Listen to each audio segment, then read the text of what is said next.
all right, like you said, gun goes off, you're fine. You have pacer Dan Mikulski there with you, I believe. Mm-hmm. All right, so take me, lap by lap, how you're just sticking there, staying locked in. Obviously there are people there supporting you, which I'm sure helped a lot. I guess take me through a little bit of like what it was like, running that first 2K with the pacer, and then once he stepped off, like how you're able to lock in on the job at hand. When the race started off, I knew that this wasn't going to be a classic go to the back, yep, work my way up, or be in lane 2, lane 3 kind of race. We prepped it so that I would be right on Dan and also not have to run an extra inch. I would be right on the rail. But one of the things that gave me a lot of confidence coming into this race was the fact that I'd run most of my entire races in lane 2, and often going out to lane 3 to hurdle. And that's just, something to make sure that I stay clear and I don't trip. That's, more important than sometimes even getting a little more ground, is just making sure you don't trip. And so that was going to be a huge factor. And so I think those first couple laps, it was all just about stay on the inside, on the rail, and just clip Dan's heels. You should be right there. And I told myself that I was racing Dan,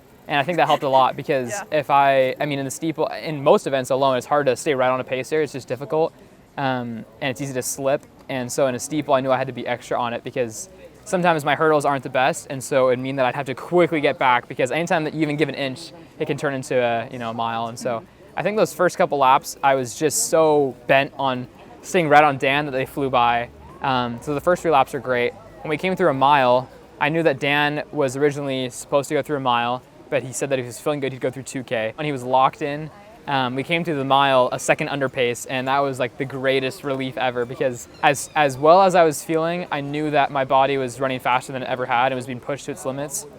And so even if I was feeling smooth, knowing that I would have to turn it over to try to drop time at the end did not sound very fun.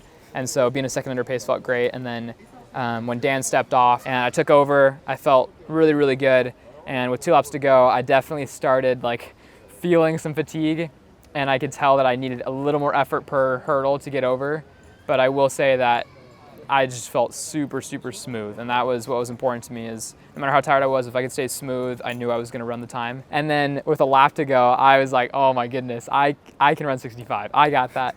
And so I couldn't contain it, which is a terrible thing to do in a steeple because I have 5 opportunities to mess it up.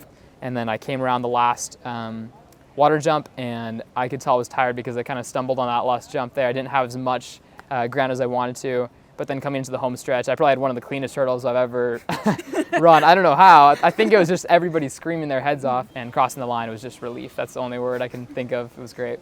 Tell me like what that moment was finally like. Like, okay, finally I officially checked the box, like I'm going to Paris. Yeah, it was a fantastic feeling. I immediately ran over and started high-fiving the line of people that were there. Everyone was over the railing, and it was awesome because someone actually had a flag with the Olympic rings on it, and they tossed it down to me, and that was a cool moment because I was like, finally I can say I'm going 100%, I can let that soak in, and even in the moment, it's never going to fully set in. I think it took a couple weeks to really set in that I was going to the Olympics and what that meant.